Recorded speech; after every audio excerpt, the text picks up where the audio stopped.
Hello, everyone. How is everybody doing? This is Philip Soboyede, and this is the Soboyede podcast. This is our third week in production, and I'm excited tonight to talk about another very interesting topic. I got some great guests, but most of all, I got you here to listen to what we have to talk about and really forge your own ideas and give me your perspective as it applies to our subject matter. Tonight, we're going to talk about Black women in corporate America versus Black men.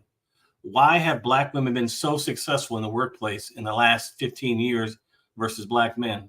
When I was coming up as a younger person in my 20s and 30s, I saw a lot of Black male mentors in the corporate America. I saw them as managers. I saw them as fellow workers. I saw them as some folks that were my peers. But now I see fewer and fewer Black men in the corporate America, but yet I see a ton of Black women, and not only working, but they're in positions of managers. They are CEOs. They are directors of different divisions. They have literally left the Black man in terms of success overall in a very cumulative, holistic perspective versus, what is happening between the two groups. So why is that? What are Black women doing that Black men are not? Why is there a seemingly glass ceiling that's being pressed upon Black men in today's society? And we're going to try to talk about that, have some young folks and myself on the call tonight to kind of give their perspective. There is no right or wrong answer. It's only what you feel. This is a free judgment zone. If you want to curse, you can curse. If you feel like screaming, you can scream, but definitely let me know what you're talking about. So without any further delay, I'm going to bring on my guests, Tiana Smith and Byron. Hey, what's up, Byron? Hey up, Tiana. How you guys doing? Doing well. And first of all, thanks for, I know you guys are very busy. I appreciate you guys giving me your perspective tonight because I'm just an old guy in the building and you guys are the next generation. So you can kind of tell me your thoughts on the subject matter. I want to start off, and hey, Tamara, how you doing as well? Hi, how are you? Good. Can you see me? Can you see me pretty well? Yes. Good. As I said, the topic tonight will be Black women. And why are Black women really hitting the ceiling and pushing through that glass ceiling in medicine, in corporate America, in politics. They seem to be really leaving the Black men in terms of what they're doing. And I'm just trying to figure out why is that? Because when I was coming up, I'm 60, but in my 20s, I saw Black men and women on par with each other, if anything, helping each other out. But I don't see that anymore. I see Black women in positions of power, and rarely do I see a Black man at their equal. And that concerns me. And it concerns me for the next generation of young Black boys. What are we doing wrong?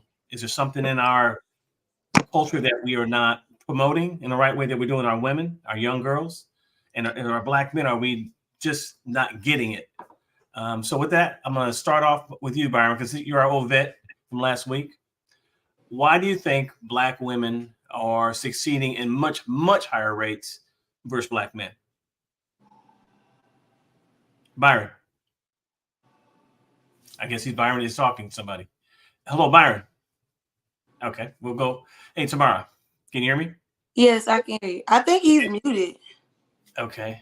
Well, it looks like he's muted on my side. Hey, Byron, are you there? Yes, sir. Here we go. Okay, I'll start with you. I asked you a question because you couldn't hear it. Why are Black women succeeding in much higher rates than Black men, you think, in corporate America? I think at the time frame now, it's really the aptitude for Black women to want to be successful and want to push. And I believe the world is behind them on that. I wouldn't say it's overly a concern. When I look at the amount from, okay, there's this amount of trajectory of Black women and this amount of trajectory of Black men, I do think that there's a bigger push and bigger leadership behind Black women being in positions of power, Black women being leaders, and bring a lot to the corporate table that men did not bring. But I also think just societal wise, is we're pushing the forefront for Black women to be on top and women to be up top and on the forefront, period. So I think not only from a popularity standpoint and from also a what other women are bringing to the table type of ordeal, but I also think it's just more so. I don't think a lot of men are really dedicated and driven on their purpose as much as Black women are at the moment. And when I think and I really look at, okay, Black men and Black women, period, I think women are more focused on just more so being the best they could be, as opposed to sometimes men are focused on the women as opposed to their purposeful driven selves as well. That's what I think. I'm gonna put out a stat and then I'm gonna ask the next question. I think Black women are going to college 2-1 versus Black men, if not more. Do Black women or young Black girls, are they getting something from their parents that is not being echoed to Black young boys? Tamara, what do you think? So I'm a mother of teenagers. My son, like, when you say college, it's more like trades are becoming a little bit more popular than college. So there's a little bit more of a different type of shift in certain types of careers with some of our young boys. Because my son's 17 and he said he wanted to be a trucker, and I was like, "What? You're going to college." So there's a little shift with that school. I mean, honestly, I feel like there was this big push. I mean, I don't like doing this bias things. Some men were not being leaders in the households. A lot of women were put in position to raise, our children by ourselves. And so, of course, if we have both daughters and sons, their population, if you look at that, there's more women than there are men. So the numbers would look a little, different because there are a lot more women just in general than there are men. But it's that you don't want I want you to be better than me type thing. So they push the girls a little harder, I think. And more the corporate jobs are our men, some of our Black men are going more into manual labor type things. So I don't know if it's a bad thing necessarily. Plus, it's this big push for everybody want to be a boss. So Okay. They trying to go entrepreneurial routes than, work corporate. Okay. Okay. Good points. Tiana, what do you think in terms of why Black women are succeeding more so than Black men in corporate America? I think to answer that question, we definitely need to focus on why there's such a shift of Black men that are not getting the same amount of jobs they used to. Um, Back in the 80s, there was this big increase of Black men becoming incarcerated, um, higher participation in crime. So I think it's important to see the factors that are affecting a lot of Black men from having more positions of power. And Black men also are some of the most discriminated groups when it comes to corporate positions. Mm-hmm. You see them a lot of times being attacked, and a lot of people being intimidated by their masculinity or just various other factors. So I think that's an important question, an important factor to think about when you're answering this question. It's more, I think there's more negative contribution being like towards Black men that's preventing them from getting to where Black women have been, trying to get to now. Okay. And also, there was this push for women in general, white women and Black women, to start, becoming their own leaders and getting in the workforce and getting more social mobility. So I think there's not only an increase in Black women in the corporate America, but there's also an increase of white women in corporate America also.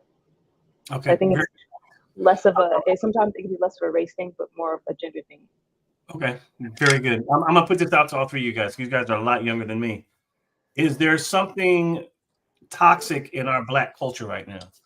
I'm a big advocate of, I push back on the music. I think the imagery that we see in the music, to me, if you hear something crazy all day long, that will affect you in some form or fashion. I don't care if you're a PhD scientist. I don't care if you're a doctor. I don't care if you're a teacher or a nurse. If you're talking about B's and H's all day long, and that's the world in which you're hearing from, that is going to affect us. What do you guys think? I'm completely and totally agreeing with you with that. I really feel like our music plays a major part in our society. I was a substitute teacher for a while, and again, a teenage mom. I have 3 teenagers, and my oldest has never been in certain type of environment, but he's heard certain songs, and now you hear him talking about a Draco this. I'm like, you don't even know, like, you don't know what that means, like, just right. So that is very important that we as parents are involved with what they're listening to, and making sure that they're not just feeding themselves with things, and let them also know that like what these rappers or what celebrities and are putting out or portraying through the music is not like reality. Like, this is not really reality. And sometimes our kids are thinking about it as like this is our reality, on top of the fact like they just are somewhat raising themselves. And then we have the issue of the less or there used to be more boys and girls clubs, and there used to be more mentor programs. We don't have as much of that now as we did some years back. And so some of our children are falling at the wayside, and they're not being pushed, I feel like, or guided in a certain direction that would probably push them towards, especially in our communities. From what I've seen, a lot of children that don't get out of their community, don't travel, don't do anything while youth, their chances of just wanting to leave out and branch out and go into other areas, colleges and stuff, might be a little slimmer, unless they're a couple kids that's like, oh, I just want to experience that. But a lot may not, especially my little country town I'm from. So. Okay, good points. Brian, what do you think? Now, you're a Black man. You're the only Black man on the panel aside from myself tonight. You seem to be very articulate. I don't think you're walking around with your pants sagging halfway down. You seem to be very professional. What is it in your experience? In my experience, I think it starts with the leadership at home. I think the family dynamic immediately affects how black men think, from okay, child to teenager to okay, becoming a man, doing what men do. I think when there's a adequate male role, not only in the family but also within fellowship among men, I think you black men have higher aptitude for success.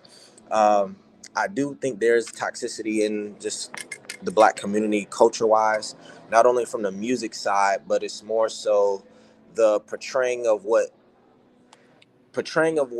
the music industry would think black men should be, or society thinks black men should be, as opposed to who black men truly are and what we really are and what we actually display and how we naturally react. I think it's a negative connotation when we look at it from external cultural views as opposed to internal presence views from black men, right? When I say that, I say athletes and rappers, not saying all athletes are bad, but usually it's really all out on the music side. There's a lot of heavy negative connotation in the music industry as well as acting even. But anything that's displayed as to it's showcasing what you think life should be like as opposed to what life is actually like from someone not only in that industry or you're sitting down having a conversation with a black man. I think it's a mind frame, but I really believe it's just more so given the insight that black men, we need more leaders to be present. We need more strong leaders to be highlighted. Um, we need more strong leaders to be back. And as far as black men, we need to have more fellowship with each other on a positive side, as opposed to, okay, it's just what I listen to on my headphones or it's just what I see on the television, because that's a different display, as opposed to just being real authentic and knowing what it's like to be a black man walking through everyday life. Tiana had a great point when she was saying, in the corporate America standpoint, there's a lot of discrimination. There is, just period. Like, I don't think it has gone away at all. I think it more so has just transitioned into a different display. But I think black men, we need more opportunities. I also think we need more strong leaders to show other black men the corrective standpoints, and it's an accountability factor. Like when we see something wrong, um, check it, but also do it informally, do it educated wise, and also do it with the mind frame that as black men we're going to be better and that we're leading the community in a positive place. Okay. Now, Tiana, this is for you, but Tamara, this is for you as well. You guys are women. You guys are dating these black men that are in corporate America or trying to get to corporate America. What has that experience been for you? And this is, we're kind of going in a different direction, but I think it's relevant. Are you meeting these quote unquote brothers that are in corporate America that are solid, that are articulate, they've got their stuff together? Are you meeting that kind of man, Tiana, when it comes to corporate America? Yeah, you meet them, but they don't like black women. So there you go. That's a conversation to have. I feel like it's also kind of goes into like elitism. It's like a prevalent, it's a topic that's trending right now on social media too, like black elitism. But you meet a lot of successful black people that are in these mostly white spaces, and in particular, a lot of black men that are in these white spaces are not always interested in dating black women. So it kind of gives us another layer. It gives black women another layer to like have to battle with, because everyone knows that, you know, the stigma, once a black woman, once you get a degree, it's 3 times harder for you to find a black partner. So and that's you it. really you believe that? I mean, from the statistical standpoint.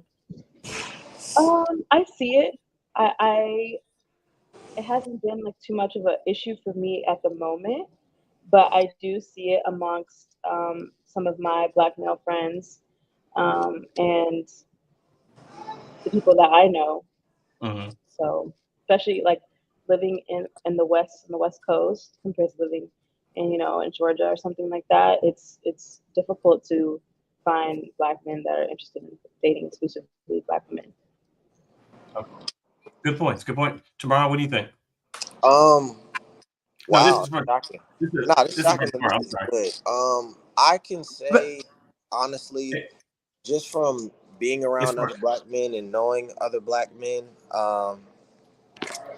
I can understand that, and I have seen that where and to me it's crazy, but it's like as it's interesting. It's like the more success you have or the more aptitude you have for black men, I think it's more so the trusting thing or um, the past trials with black women. I don't think when I see from other brothers that if that's not successful, it's like their mind frame goes to, okay, I'm just discounting black women, period, or I'm not gonna date that type. And I'm like, dude, that was just one person, wrong person. You know what I mean? But I think at times black men discount black women for who they are, um, and what they will be, as opposed to you really just being on the same page and really working with them.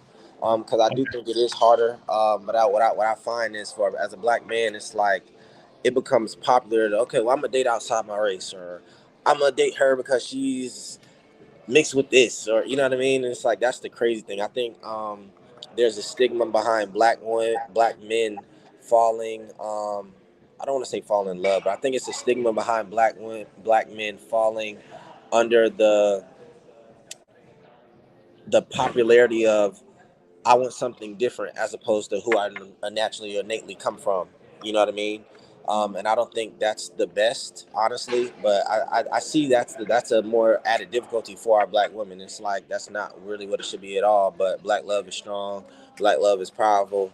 Um, and it's like for black men, I see a lot of it is either wanting to be different or just stepping outside of your original self, either because you don't know who you truly innately are or because you've had past experiences. That's more so what I think, honestly. Okay. Mara, something to Now, say. Tamara, go ahead. me, Yes. yeah. Go ahead. Um, I don't. I don't know. I'm a little older than them. I'm 37, so You uh, look young. You look young. Don't worry about it. so I don't I don't have that problem. I'm a live streamer. Like I'm a live streamer. I deal with hundreds and thousands of people on a regular basis, and a lot of questions I ask with relationship type topics we have them within my stream. Um, and most black men I know they are not at all um gonna date outside their race, but they do say a lot of times that they would prefer an African woman, that the African woman treats them better. They are Oh, more really? I've uh, never heard that perspective, but that's catering to interesting. them. They cater more. They do a lot more Okay. domesticated things from Africa, African women. But outside of that, I mean, I don't really see that as a big issue like that. They won't date their same race, but I do understand what Tiana is saying as well, as far as like they're around more, other women that are not. But I don't know, like if we can really say that when the original question was like there are more of us in the corporate world than they are. So then that would mean that couldn't be the reason that they going out. I mean, really, because there are more of us. So I'm not exactly sure if I agree with that. I'll give you guys an example. This is a living example. When I used to work in Silicon Valley, I used to work at a biotech company, and I was the only black man. I think there was other black guy was a janitor, and we're talking 400 people. But there were many, many black women. I mean, literally, at the C-suite, being executives, mid-level managers, you're running the mill staff. There were a lot of black women there, and it was like I felt that I was a unicorn and was viewed that way. Unfortunately, I mean, I did well. I mean, I obviously I can handle myself, but I had to go through certain loops to even get recognized for the same thing my counterpart, who was another race, be it Asian, Latino, or white. And I felt in the corporate ladder there were certain steps missing that I had to go over, whereas everybody else just go up the ladder and there's no Oh no, problem. I'm not that part. I agree with that part. It's Oh, you the do? Okay. the black men date outside their race part. Okay. It's Okay. like there are a lot of Black women in the corporate area, so these Black men are around Black women because there are a lot of more Black women in that area than, I don't know why that Okay.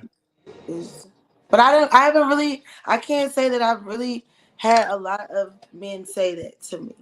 Okay. I've not. I'm prior military, so I'm not really in the corporate realm a Right. lot. So most of the Black men that you've interacted with have no problem dating Black women, and they prefer Correct.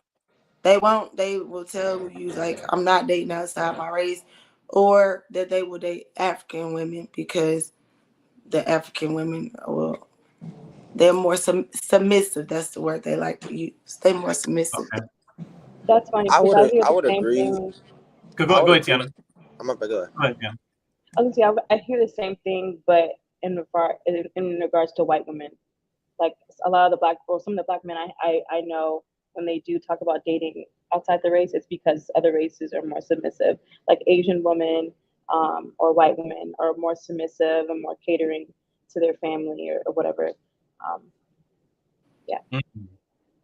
They've been flying them African women right on over here. I just had somebody he just brought it right. Oh, really? He just brought it right. I don't know. I think Wow. a lot of it too is like as black men, we can't really disdain what a Black woman brings to the table. And I think that's where a lot of like the substance, the intimacy, the practices, um, those are very, very strong. And for you to say as a Black man, oh, I'm gonna look for that outside of my race, it's kind of like you're going against self, I think. But I do agree that when Black men speak about Black women on a positive side, it's really okay. They're nurturers. They understand, and I think that's the very strong still point for Black unity being together. I agree. I agree. We have. Um, I'm Go sorry. ahead. Go ahead, Tamara. I think another thing that is part of the issue is going back to the point of more Black women in the corporate world. Um, the dispute we get a lot is the modern day woman, like where they're not doing a lot of the things that the men want them to do as far as what traditionally was done when women were at home being housewives and not working all the time. Right. So I think that's the problem, like might be a little bit of the problem when it comes to the dating, because they want a traditional woman in that aspect, but then I don't know why they say it doesn't matter what the woman makes, but then they'll say they don't want a broke woman. But then when they get a woman that make too much money, that's an issue. So I don't know if they really know exactly what it is that they want nowadays. I mean, it's kind of, they confuse me when we have these types of conversations. They get pretty heated, but I, I think that if you have a spouse that makes a lot more money than you, and my wife makes a lot more money than I do, you have to sit down and have an honest conversation about, she's corporate America. My wife is way up there. But I think regardless of your age, you have to sit down and be honest about your feelings as a man. Men want to, quote unquote, we want to be Tarzan. Be Tarzan in the bedroom, we want to be Tarzan financially, we want to be Tarzan. But what happens is that when you don't have those conversations, resentment might come into the play when you don't talk those issues out. And I think some younger couples have ran into that because they haven't had those honest discussions. Hey, babe, you make twice as much as me, but yet I want to go to vacation in the Bahamas, and you saying you don't want to go because you make more money than I do. That can be a problem if you don't have that negotiating type and honest discussion. If you love each other. Now, if you're just there for a financial partner, that's a bad thing. But if you're looking for somebody that you really love and want to have a life with, I think you can talk through anything. right. What do you think, Byron? I would agree on that. I think a lot of it is just more so um, in modern day society now. People are getting into relationships for the wrong reasons. I think, and I don't think everyone has I don't think everyone that gets into a relationship is coming into a relationship with the right mind frame, the right principles, um, being prepared, or even more so being honest and upfront with you wanting to spend time with a person, whether it's love, I think it's just really I see a lot of whether we're saying the modern day side is getting involved for the wrong reasons. I think when they're the right reasons with the right practices, things go well. Like it's great communication. You guys are going on date night consistently. There's quality time. It's intimacy there. You guys are understanding each other. It's really a partnership there, and that way you can kind of grow when it comes to um, having a quality relationship. Of course, issues arise, but it should never be to the point to where um, it's out of place. It should never be to the point to where the relationship is just obsolete. I think all relationships require quality work, but I think the main thing is when there's a difference on the money side. As men, it's more so we flow from a place of ego all the time. Hmm. But if you really love someone and you want to be with someone, like that ego goes out the window because you value that person more than how you feel. You know what I mean? Or you value that Right. person more than what people think of me at that moment. It's more so you know who you're doing it for, what you're doing it for. And I think that security for us is to knowing that that's our partner, knowing, okay, we're faithful, knowing we're present, we're doing this together. I think that overrides the ego part on a man's side. But I have seen just from traveling, like dating is a lot different in different areas or places.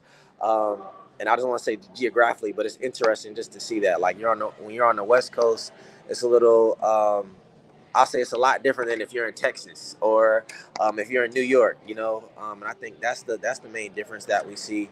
But I think when someone really wants to come in, or they're coming into, or they want to bond with somebody, or they want a relationship, I think it should be a lot disclosed up front, like someone's true intentions, as opposed to just getting into a relationship for the wrong reasons. All right, this is the last question. We're going around the room. And if you have, if you guys consider yourself corporate people, and it sounds like all of you guys are very educated. And this is not a corporate question; it's more of a relationship-based question. Going into that relationship, are you going to believe in, and you're falling in love with this person, you're going to marry this person? Would you believe in putting your finances together? Or are you going to keep your money, they keep their money, and you're going to work together for a common good? I'll start with Tiana. Um, I think it's maybe like a per couple thing. I think ideally, if the goal is marriage, if you said that, if you're getting married, then I think it would be good to have joint accounts. Mm-hmm. Um, but I think it's all on preference. Um, yeah. But I'm gonna test you on this. If you're making 200,000 a year, you're the woman, and your husband makes 75,000 a year. Are you still prone to put your money together? Are you going to say, you know, babe, I love you, but I keep my money here. You keep your money there. We'll pay our bills together, but I got me and you got you. What would you do? Well, it depends. What are his spending habits like? Is he bad with money? If he's bad with money, then maybe we can have like a community pot or something. We could just like put money in, but I don't think I'm gonna join my complete bank account. Um, yeah, I think that's just a conversation we need to have. Okay. Hey, Byron, go ahead. I would say I'm gonna take the wisdom from Steve Harvey, but I think all couples Okay. should have four accounts, one personal, so that would be I have one, she has one. Um, we both have a joint also, which is for okay activities that we're doing or things that we want to do, and then we have another one for investing not only in ourselves but our future together. I think that is beneficial when it comes to the money side. If I'm making less and a woman's making more, fairly, I wouldn't say, hey, yeah, babe, let's just put both of all our money in the same account out of fairness Right. for the relationship, like being realistic. Um, but I think a lot of it is just more so when dating on the financial side, we know the finances are important, but really Right. going in it with going into the relationship knowing like she's still her own person and I'm still my own person, but also we have great communication enough to know like we can still work together on things. And I think the investing side on the money side is really I feel like that becomes a higher leverage amount when you are more how can I say this, rooted in the foundation of you guys are going to be together long term. You know what I mean? Like I don't say, oh, we've been on 7 dates, let's put our bank accounts together. Like what? You know what I mean? But I think a lot of it is like the closer you get to a person, the closer you understand like how you can intertwine into a person's life, and the plans y'all have together. I think at that moment, that's when there'll be more conversations, but there'll also be more finances to back those moves that you guys want to make together. Because a lot of it is you're not doing it separate. Like for instance, if I'm in a relationship and I know, okay, she could make a career jump, but I'm gonna have to put finances up for that. That's something I'll be willing to do because I know it's not just for me. You know what I mean? I know that's for us. So I think So going you wouldn't into have a problem. You would not have a problem with that. as far as the putting money just in two accounts. No, so supporting your spouse, Oh no. I wouldn't have a problem with that. Supporting my spouse at all. As a man, I feel like it's necessary, but at the same time, I think like when you have a partner, um, you want to elevate not only together, but you want to elevate them. You know what I mean? Like there's things where I can say, hey, I'm the best here, but realistically, if I am, either I need to measure up to who I am, what I'm saying, as well as I need to evolve into someone better. And I think that comes with just the constant mind frame as to I want to do better and I will do better. And I think both spouses should do that. Like a couple that grows together, I see a lot of times couples that are growing together, they have a higher attention for being together long term, but also being together and enjoying the quality of the relationship. Okay, Jammer, what do you think? Would you put your money together, keep it separate? I mean, what's your mindset? I think very similar to what he just said. I'm doing it the way my grandparents do it. My grandmother has an account, my grandfather has an account. They have a joint account. And the joint account is, of course, to cover their bills and things, activities, housing, trips, whatever it is that they need to have. So, I did it. I'm going through a divorce right now, but when we were together, I had some money to the side, but we did have a joint account. And that worked out pretty well, the joint account? Um, I mean, it was most of my money in there, but yeah. Okay. I'm not really like material things is not something that really like bothers me. Like what he says, like pushing your spouse. Like there were times where he just wasn't working at all because he said he wanted to start a trucking company. So I wanted him to, he was always on the road and he claimed that was the reason he couldn't focus on the business. So I said, okay, you come home. I'm working. I'm retired military. So I have enough to cover us. So I'm going to take care of us while you focus on what it is that we need for the business. So I get this feeling from you and Tiana, not so much Brian, that as a woman, you guys have a different value placed on money in the relationship. Would that be true or not? What do you mean by that? In other words, the money is it's a little more important to you. I'm not saying that's a bad thing, but Really? I feel like a lot of a man's ego is, well, I mean it's the most respectful way, but it's built on how much money you have, how much you can support and provide. So I feel like for a man, the amount of money he has is really important to him. I think okay, compared to like a woman. I think women like to be taken care of, as we should be. But. right, and I agree with that. I don't know, like I don't feel like. I mean, I feel like, of course, love is not gonna pay my bills. So, Right. financially, yes, like, but I don't feel like I put more value on money than a man would. Like, I just want us to be able to live Secure. comfortably. I'm used to a certain type of lifestyle, so I want to be able to live comfortably. The children have the things that they need, and we can pour into our ventures to progress financially in other areas and make our money make money. So I don't feel like I'm okay with the bank accounts being a joint bank account. I have no issue with that at all. But I would agree as well as I agree with what he said, but I also agree with Tiana. Like if he's being wasteful with finances and not being responsible, then at that point, yes, I would need to reel back because I don't like tenant like this. But I was by myself for a while, so I've invested a lot into making sure that myself and my children have a certain type of way of living. So I'm not just, if you're not leading properly, then I'm sorry, I'm gonna have to take lead in that area. Yeah. But a lot of what I do is, I'm really big on my spiritual covering, and if he's not being spiritually led, then he's not going to do things properly, most likely, and we're going to have some problems. So for me, it would be more of a spiritual leading and covering than it would be for a financial. Like, we'll get that together. I'm a guy gonna provide the type of person. So Good. Okay. Well, it's 8:45. I love the conversation tonight. Thank you, all three of you. And it's good to hear the different views, and really, you guys are pretty much on the same page, just different ways of saying it. And I'm very appreciative of the time. So that's going to conclude the Soboyede podcast tonight. And thank you, all three of you. And as I always say, God bless, be safe, and respect. God bless. Thank you. Thank you for having me.